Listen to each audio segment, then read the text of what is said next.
Hello दोस्तों, आप सबका स्वागत है मेरे चैनल पे। आज हम सीखेंगे कि ASP.NET MVC में बंडल्स का इस्तेमाल कैसे करें। आगे बढ़ने से पहले आप सभी से निवेदन है कि आप मेरे चैनल को सब्सक्राइब करें और बेल आइकन दबाना ना भूलें। सबसे पहले मैं आपको बताना चाहूँगा कि बंडल या स्क्रिप्ट बंडल क्या होता है।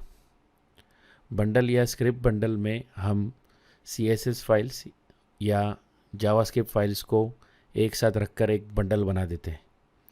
बंडल बनाने के साथ साथ उनको मिनिमाइज़ कर दिया जाता है ताकि वो फास्टर लोड हो और बेहतर परफॉर्म करें और ब्राउज़र में हमारे पेज का लोडिंग टाइम भी रिड्यूस हो सके।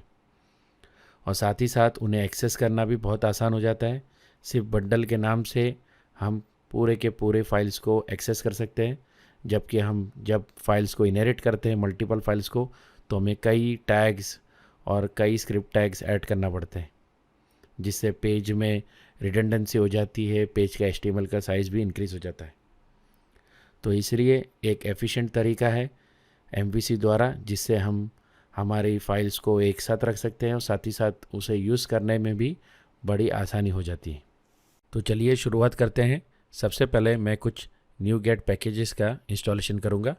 आप देख सकते हैं मैंने पैकेज मैनेजर कंसोल को ओपन कर दिया है और यहाँ पर मैं पहला कमांड लिखने जा रहा हूँ पैकेज इंस्टॉलेशन के लिए।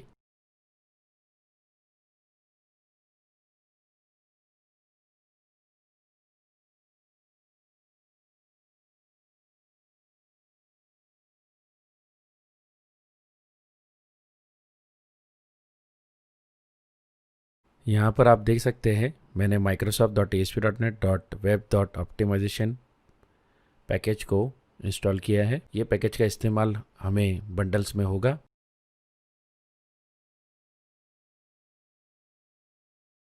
तो अब हम चलते हैं सॉल्यूशन एक्सप्लोरर में, जहाँ पर हम एक नई क्लास को ऐड करेंगे। इस क्लास का नाम होगा बंडल config.cs और इसे हम ऐप स्टार्ट फोल्डर में ऐड करेंगे। इसी क्लास के अंदर हम बंडल्स की कॉन्फ़िगरेशन करेंगे।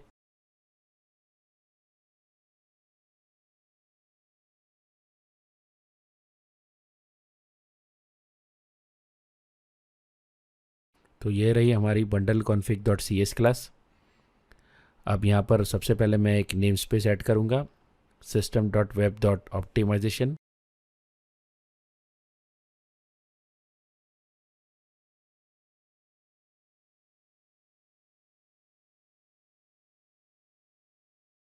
अब आप देख सकते हैं ये है प्रोजेक्ट का स्क्रिप्ट्स फोल्डर। इस फोल्डर के अंदर हमारी सारी JS फाइल है जिसे हमें बंडल करना है। अब फिर से चलते हैं हमारी बंडल कॉन्फ़िग क्लास में, जहाँ पर हम सबसे पहले एक स्टैटिक मेथड ऐड करेंगे।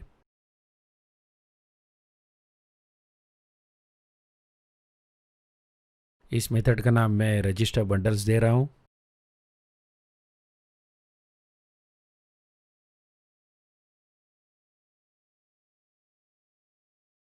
आप देख सकते हैं बंडल्स कलेक्शन टाइप का मैंने एक पैरामीटर ऐड कर दिया है इस फंक्शन में।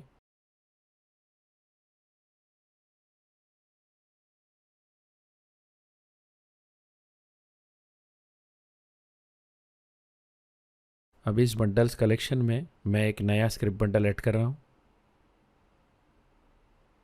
यहाँ पर सबसे पहले पैरामीटर में हमें वर्चुअल पाथ सेट करना है, जो हमारे बंडल्स का रिकॉग्निशन पाथ होगा।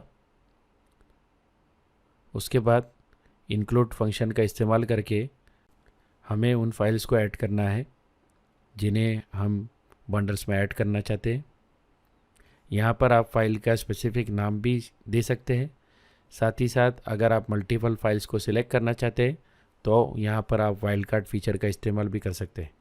आप देख सकते हैं jQuery का मुझे मल्टीपल फाइल्स ऐड करना है और यहाँ पर सिर्फ उसका वर्जन चेंज हो रहा है, इसलिए वर्जन को मैंने as a wild card specify कर दिया है।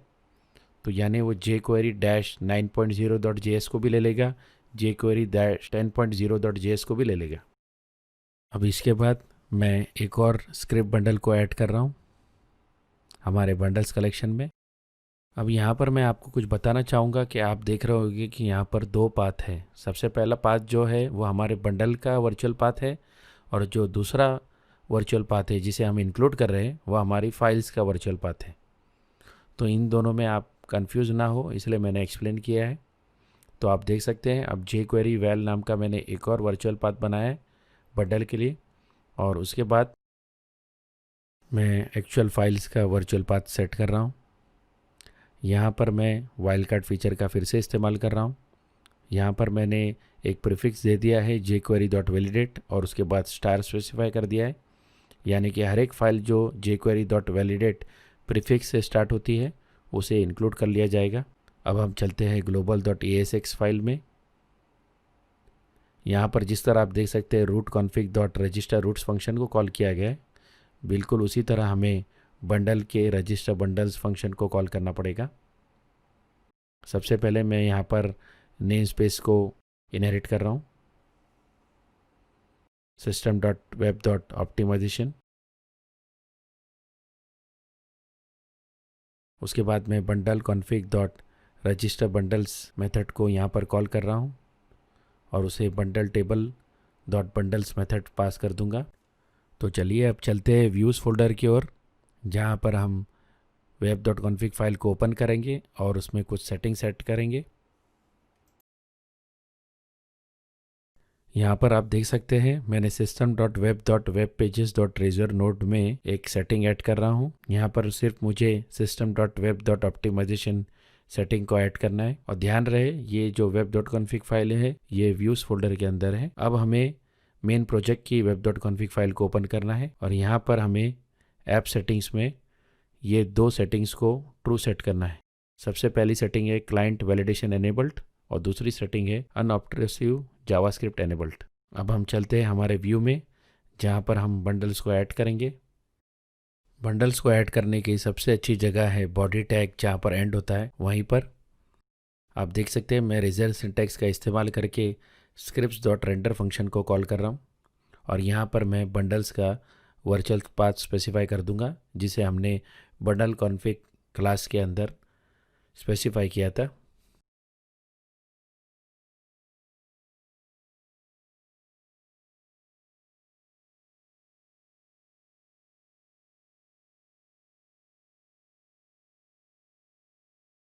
आप देख सकते हैं दोनों ही बंडल्स को मैंने रेंडर फंक्शन का इस्तेमाल करके पेज पर ऐड कर दिया है।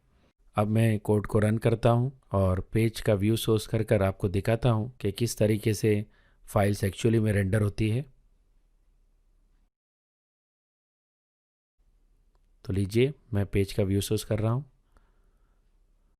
और आप देख सकते हैं कि यहाँ पर एक्चुअल jQuery फाइल्स का URL है।